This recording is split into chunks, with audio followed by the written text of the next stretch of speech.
I pressed my hand against my ribs and felt the sharp protest before the nurse even touched me, the bruise blooming under the thin hospital gown like something alive trying to escape. The fluorescent light carved deep shadows into my hands, those same hands that once lifted hay bales without thinking and now trembled when I reached for a paper cup of water. Mud still cracked under my nails, the colour of my own fields after a heavy rain, refusing to leave me even in that sterile room that smelled of disinfectant and fear. I kept repeating the same sentence inside my skull, like a prayer and a curse at Lavez. I chose the bear over my... They kept asking the same questions, their voices changing but the words identical, and every time I opened my mouth, I tasted the cold night air of the farm again. "How did you fall, Mom? How did you get those marks? Why did you wait so long to call for help?" I watched their pens move and imagined other versions of myself, versions that had sold the land years ago and now lived in some small apartment, far from claws and rifles and the screams of animals in the dark. Maybe those women slept better, but none of them would have known what that notch in his left ear really meant. When the doctor finally stepped away and muttered something about cracked ribs and observation, I let my head sink back and stared at the ceiling as if it could answer what no one else could. The pain in my chest felt almost honest compared to the weight sitting behind my breastbone since that winter, that heavy stone made of bad decisions and promises I never kept to myself. I had been planning to sell the farm for months, circling around the decision like a vulture around a carcass, unable to land. The night the bear moved into my barn, I had already chosen to abandon everything my family ever built. I just had not said it out loud yet. That afternoon, just a few hours before I saw those eyes for the first time, I had stood at the kitchen sink staring at the for sale sign leaning against the wall. The cardboard smelled like damp and ink, and my fingers traced the edges of the letters as if they were carved into stone instead of paint. One phone call and a man from town would come, plant it at the edge of the road, and strangers would start walking through rooms that still held my mother's voice and my father's boots. I almost dialed, and then the wind slammed the back door so hard the whole house jumped. The cold bit into my knuckles as soon as I stepped outside, the kind of cold that does not just touch the skin but slides straight into the bones and reminds you of every winter you have survived. I pulled my coat tighter around my shoulders and followed the sound of the banging door, boots scraping over the porch steps that had begun to sag a little at the edges. The sky hung low and heavy, clouds the colour of bruises dragging their bellies over the hill behind the barn, promising snow before midnight. Somewhere between the porch and the barn my decision wobbled, that fragile resolve to let everything go, and I remember thinking that the land knew it better than I did. The first sound did not fit any of the sounds I had catalogued over decades of living with animals, and that scared me more than any roar or growl podría haberlo hecho. It carried through the frozen air like a slow, tearing wood complaining under a weight it never agreed to hold, followed by a dull thud that felt heavier than it sounded. My barn door shuddered on its hinges, not with the skittish rhythm of spooked cattle or the frantic pounding of trapped birds, but with something deliberate. I stopped walking, and every sense I had left leaned toward that old building as if my body knew before my mind did. The mud grabbed my boot and nearly pulled it clean off when I stepped off the gravel path, sucking at the sole with a wet hunger that made me curse under my breath. For a moment, the everyday annoyance grounded me, reminded me of broken fences and vet bills and harvests that failed without asking permission. I thought maybe a storm wind had loosened a beam or some drifter had slipped inside looking for shelter, even though people rarely came this far since my husband died. Then the smell reached me, sharp and wild, a dense mixture of damp fur, old earth, and something metallic that cut straight through the familiar odours of hay and manure. My fingers found the cold iron of the barn latch almost on their own, muscle memory moving faster than caution, and I had to force myself to stop and listen. The silence that followed pinned me where I stood, as heavy as a hand on my shoulder, broken only by my own breath coming out in small white ghosts in front of my face. Somewhere inside, something shifted its weight, a slow scrape against the floorboards, not hurried, not afraid. My heart beat a hard rhythm against my cracked ribs, as if it wanted to warn me and push me forward at the same time. I opened the door just enough to let a stripe of grey light slide in, and the darkness inside replied with two enormous eyes that caught that light and refused to give it back. Those eyes anchored me to the threshold, holding me between inside and outside, life before and life after, and for a second, I forgot how to breathe. His head moved first, a careful tilt that revealed the torn notch in his left ear, a clean, deep cut that had healed into a permanent question mark on his body. I did not know then that this small, sharp detail would chase me all the way to that hospital bed. Instinct made me reach for the pitchfork leaning against the wall, my fingers clumsy on the wooden handle, and the metal tines scraped the floor with a sound that flashed through the barn like lightning. The bare, tensed shoulders rising under a coat matted with melted snow and old scars, and his breath came out in a dense white cloud that smelled of pine and something coppery. I waited for the lunge, the roar, the story people tell when an old woman is foolish enough to challenge a wild animal alone in a wooden barn. Instead, he took one slow step back, as if he was the one making room for me. The hay rustled under his weight, bales shifting slightly as he adjusted himself, and my mind scrambled to fit this enormous living contradiction into the world I thought I understood. I had read enough warnings and seen enough images on the news to know that a black bear this size did not belong this close to a farmhouse, certainly not alone and in the middle of winter. His flanks rose and fell with a laboured rhythm like bellows that had been pumping for too many years, and I saw a damp patch darkening the straw beneath his front leg. Every thread of sense told me to back away, close the door, call someone whose job it was to deal with teeth and claws. But under the heavy smell of animal and blood, another scent slipped through, thin and bitter, the smell of burned paper and memories. It came from the coat I wore, from the kitchen, where I had almost lit a match under decades of ledgers and letters, ready to erase the weight of this place with one small flame. I realized then that I had walked into the barn already, half decided to abandon everything, carrying a kind of violence that did not need teeth or claws. Maybe he smelled that on me. Maybe that is why he did not move. My mind jumped to fines and regulations, to articles I had read about protected species and the trouble that came with them, and suddenly the situation felt bigger than my barn and my aching joints.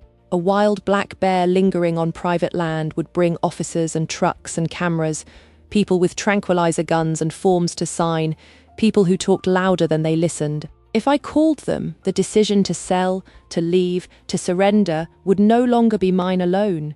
It would be swallowed by a machine that did not care who had planted the first fence post here. I realized that what scared me most was not the animal in front of me, but the idea of losing the last choice that was still mine to make. He lowered his head slightly, eyes never leaving my face, and a strange calm slid over my fear like a blanket over a shaking body. I had seen that look before on injured dogs brought in by neighbours, on calves separated too early from their mothers, that silent calculation of whether the human in front of them meant relief or more pain. The notch in his ear caught the dim light again, a small white scar in the middle of all that darkness, and I felt something in me answer it, some old wound I had never truly inspected. Without deciding to, I loosened my grip on the pitchfork. The words left my mouth before I knew I had chosen them, small and hoarse in the cold air of the barn, a promise and a threat only to myself. "You can stay tonight." My own voice startled me more than the animal did, because that sentence unspooled an entire future in front of us, one where I did not call anyone one Don de Macadaba, one where this barn became something other than a storage place for tools and regrets. I stepped back once, slowly, and the bear did not follow. Outside, the wind tugged at the roof and whistled through the cracks in the boards, carrying distant sounds from the road that I had long ago learned to ignore. A truck shifted gears somewhere beyond the line of bare trees, the growl of its engine sinking into the low howl of the approaching storm. I closed the barn door until only a thin line of light remained between us, and through that slit I saw his eyes one last time, steady and unblinking. Tarde horas and darme cuenta de por qué había hecho eso. And when I finally understood, I knew I could never be the same woman who almost planted that for sale sign at the edge of my land. Morning crept in slow the next day, not with light but with the stiffness in my ribs reminding me what I had promised in the dark. I moved through the kitchen like a stranger in my own house, every plate and cup suddenly louder than it had sounded for years, as if the barn could hear me breathing. The coffee tasted burnt and thin, but I drank it anyway, watching the window that framed the old wooden building where a wild black bear had slept under my roof. The for sale sign still leaned against the wall by the door, its blank promise waiting for me to change my mind. I told myself that I would only check once, that I needed to know he had left so I could call someone and pretend I had never hesitated. My boots felt heavier than usual as I crossed the yard, the frozen ground crunching with each step like brittle bones under my soles. Frost clung to the grass, glittering in the weak sun, but the air still carried the bite of winter that made my lungs ache.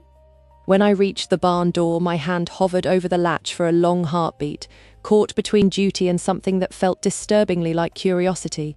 The smell reached me first when I cracked the door open, a warm, musky wave that pushed back the cold outside and wrapped around me. He had not left. The weight of his presence filled the air even before my eyes adjusted to the dim light inside.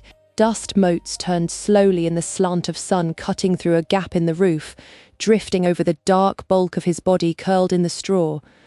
His flanks rose and fell in slow, deliberate breaths, each exhale a faint puff of mist in the chill of the barn.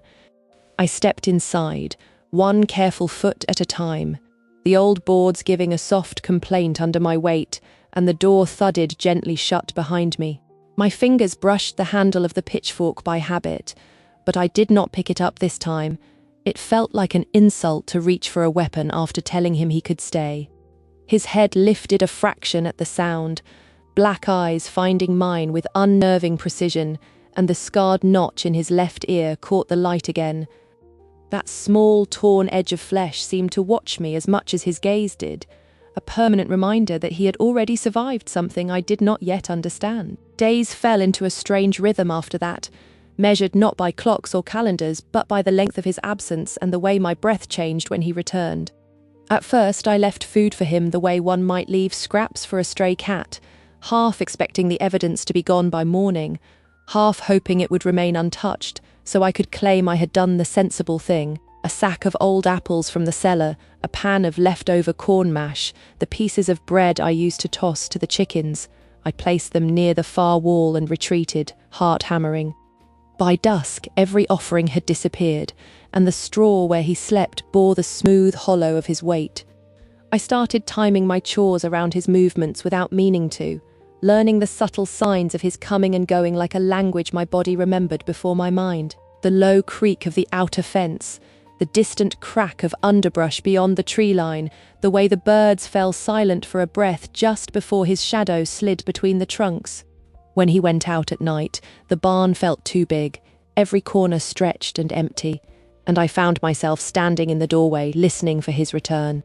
The fear I had expected to grow inside me did not vanish, but it shifted shape into something closer to vigilance, a sharp wire stretched tight inside my chest. While he slept, I walked the perimeter of the property more often than I had in years, boots tracing the same worn paths that my husband once walked with easy strides. The fences sagged in places, posts leaning like tired men, and I added their repair to the long mental list of things I had neglected while thinking about leaving. Tractor tracks scarred the far edge of the field where the soil had failed us last season, each shallow rut a reminder of the harvest that never came. With every circuit I made around the land, the thought of planting that for sale sign grew heavier, not lighter.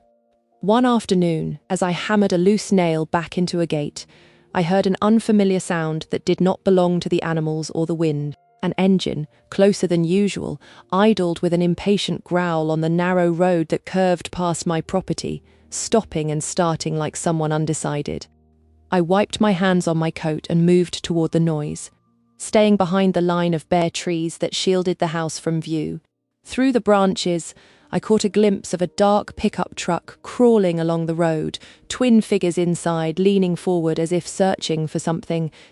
The truck slowed even more when it reached the gap in the trees that offered a clear view of my barn, and my stomach tightened in a way that had nothing to do with age or hunger. I could not see their faces clearly, but I saw the glint of something metallic resting across the dashboard, long and dull in the pale light. The passenger gestured toward the barn with his chin, speaking animatedly, and even from that distance I recognized the posture of men who thought they had found an opportunity. A moment later, the truck moved on, but the echo of its engine stayed lodged in my ears. That night, I slept badly, every small noise from outside dragging me to the surface of uneasy dreams where the barn burned and I stood helpless in the yard. When I finally gave up on rest and wrapped a shawl around my shoulders, the clock on the wall read some cruel hour before dawn, its ticking an accusation in the quiet kitchen. I poured myself tea instead of coffee, hands unsteady, and listened to the wind worrying at the edges of the house. The question that had haunted me for months returned with a new, sharper edge. Was I protecting the bear, or was he the one protecting what little of my life remained here? Morning revealed tracks I had not seen before, not in all the winters I had lived on that land, and my breath caught when I bent to inspect them.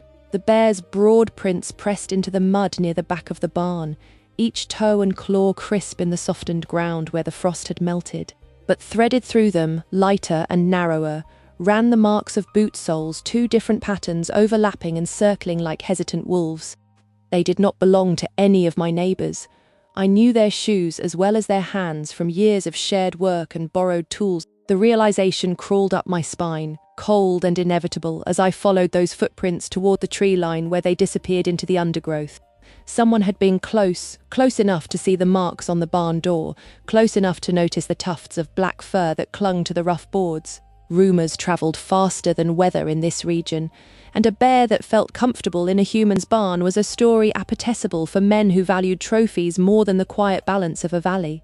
I understood then that my silence, my decision not to call the authorities, had created a secret large enough to attract danger from both sides. Inside the barn, he shifted when I entered, as if he had sensed my agitation before my hand touched the door. His eyes met mine, and there was something in them that I did not want to name. Something like expectation, as if he knew this fragile peace could not last. The notch in his ear seemed whiter that morning, the surrounding fur ruffled and damp, and for the first time I noticed the faint furrow that ran from his shoulder down his side, hidden under the thicker coat. Old injury or fresh, I could not tell, but my chest tightened with a strange, fierce anger at whoever or whatever had carved that line into his body. I found myself talking to him as I moved around the barn, my voice low and steady, the words mundane but the tone anything but. I told him about the truck, about the footprints, about the way the men in town had started mentioning sightings of a big animal near the river with a kind of hungry admiration. I spoke of game wardens and regulations, of fines and permits, names and codes I barely understood but that hung over us like an approaching storm.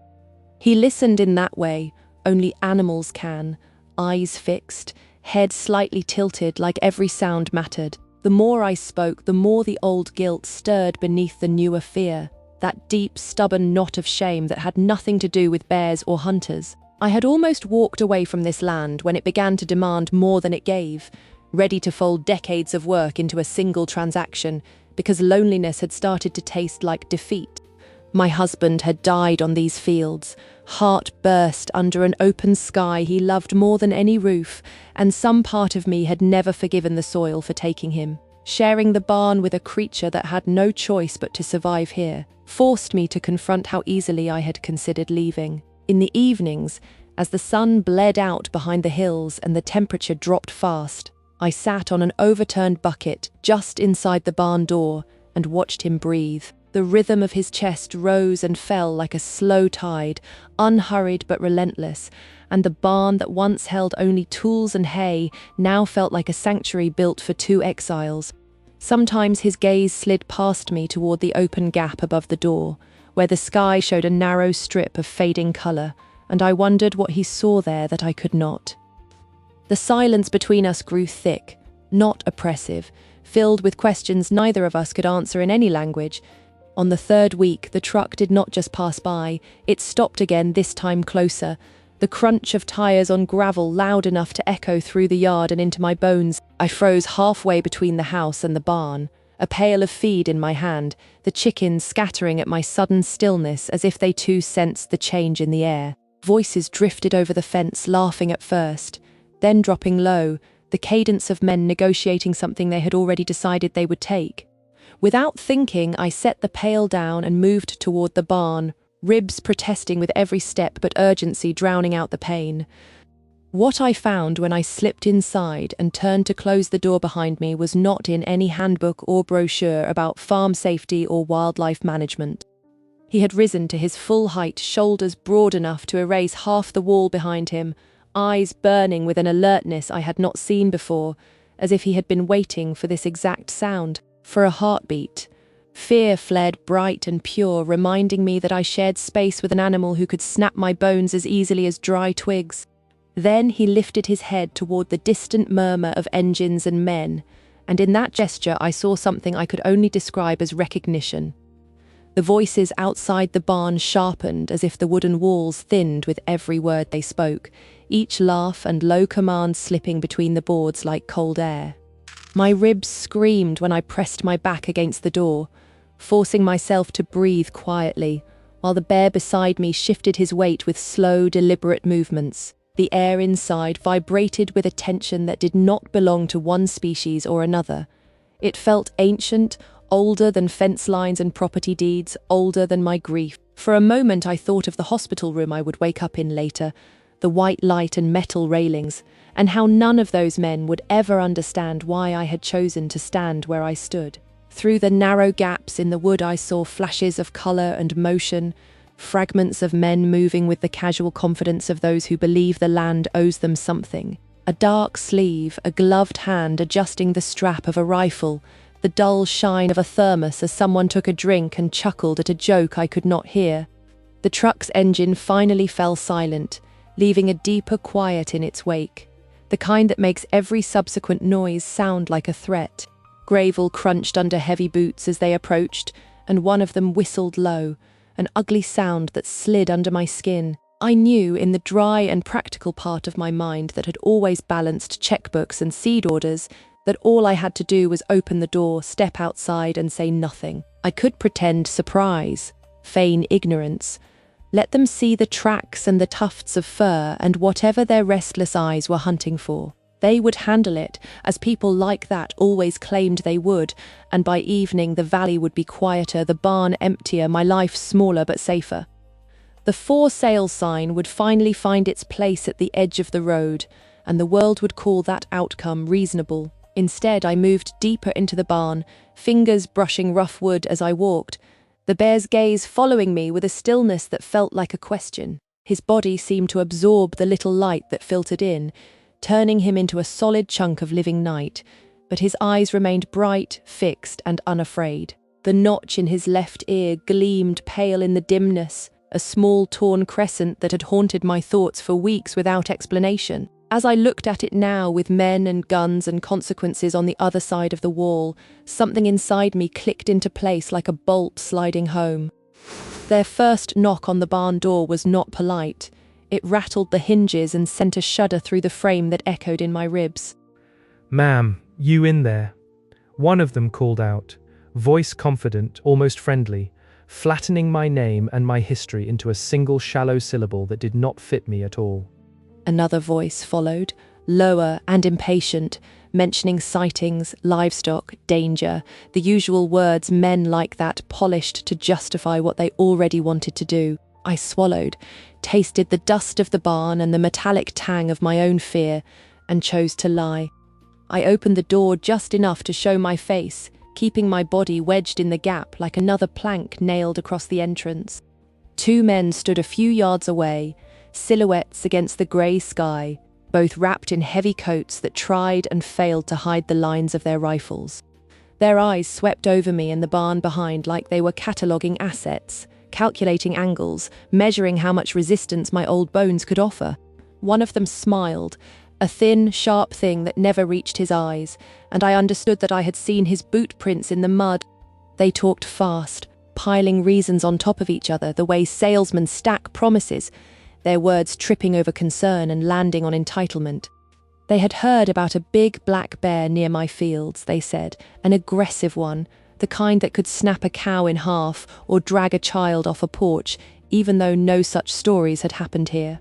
They mentioned tags and restricted seasons, but their fingers caressed the rifles with the easy familiarity of men who did not intend to wait for anyone's permission. Somewhere between the legal terms and fake politeness, one of them let slip the word trophy, and the sound of it scraped down my spine like metal on stone.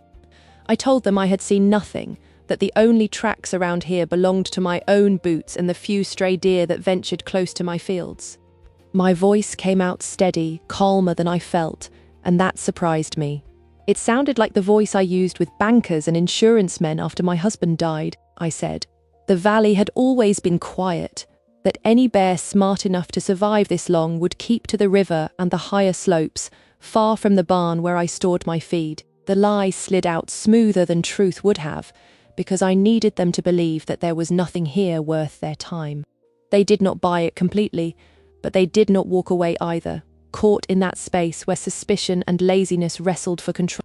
One of them asked to look inside, phrasing it as a favor, though the tilt of his chin suggested he thought he had the right to demand it. I answered, with a careful mix of indignation and frailty, reminding them of my age, my injuries, the long winter I had just dragged myself through alone, as if weakness could be a shield. Behind the door, the bear remained utterly still, as if he understood that any sound from him would tear through my thin layer of lies. When they finally stepped back, muttering about checking the ravine in the far pasture, I tried to breathe out my relief, but it lodged halfway and turned into something rougher. They were not leaving for good. I heard it in the way they talked about coming back, about tracks and trails and setting up further down where no one would bother them. Their truck coughed back to life and rolled away, but the promise of their return hung in the air like the aftertaste of smoke. I closed the door with shaking hands and leaned my forehead against the wood, listening to the echo of their engine fade. Behind me, the straw rustled softly as he moved for the first time since the knocking began, a slow shifting of weight that seemed almost cautious. When I turned, his eyes were already on me, and in them I finally recognized the thing I had been refusing to name for weeks. It was not gratitude, not exactly, and not the simple animal wariness I had seen in wounded creatures before. It was something like trust tethered to a long history of pain. The notch in his ear glowed pale against his dark fur, and suddenly I saw not a random injury, but a mark. A memory carved into his body by someone else's greed. A picture from years ago surfaced in my mind without warning of my husband standing by the kitchen table with a newspaper spread open, pointing at a small article about illegal hunting near the old logging road. He had been angry that day, angrier than I had ever seen him about strangers, calling them cowards for baiting animals with food and then shooting them at close range when they showed up hungry. I remembered the grainy photograph of a tranquilized bear lying on a tarp, a white tag clipped to a torn ear, proof for some report that would never undo the damage. The paragraph had mentioned relocation, tracking collars, the careful language of men who wanted to sound responsible while their hands stayed coated in someone else's fear. I saw it then, not in words but in the way the bear's body flinched at certain sounds, the way he avoided the outer fence line and the distant road. He had known men like the ones who just left. He had met them before, felt the sting of metal and the burn of tranquilizers, woken up somewhere that did not smell like home. That notch in his ear was not just a scar, it was their signature, a reminder that his survival had once been reduced to a line in a report. By letting him stay, by lying for him, I had stepped into that same story from the other side. The decision formed inside me with brutal clarity, not as a thought, but as a feeling that settled into my bones and refused to move. I could call the authorities now, confess everything, invite a different set of men with different uniforms and similar tools to come and remove him in the name of safety. They would sedate him, tag him again, perhaps claim to relocate him to some distant reserve as if distance alone could heal what had been done. Or I could do something far more dangerous for both of us. I could stand between every rifle and this barn and claim him as part of my responsibility. Late that afternoon, the sky bruised purple and blue over the ridge as clouds gathered, thick and heavy with a storm that had been threatening for days. The first drops of icy rain struck the roof like small stones, tapping out a restless rhythm that set my nerves on edge. I moved between house and barn with a purpose that surprised me. locking gates, chaining the side entrance, checking the old padlock on the back door as if preparing for a siege. My body complained with every step, ribs a constant throbbing reminder that I could not win any physical fight, but my fear had shifted from myself to him. When the truck returned, its headlights carved pale tunnels through the dark, catching the rain in bright streaks that made the whole yard look like it was underwater. I watched from the kitchen window for as long as I could, counting silhouettes as they climbed out, noting the additional figure in a different jacket, someone who carried a clipboard instead of a rifle. They had escalated, as men often do when denied. If they could not have his head on a wall, they would at least have his body on a report. The moment I saw the tranquilizer case in the stranger's hand, small and grey and terrible, I knew they would not leave empty-handed a second time. I did not remember picking up the flashlight or the old iron bar from beside the back steps. Those movements seemed to belong to some other, younger version of myself.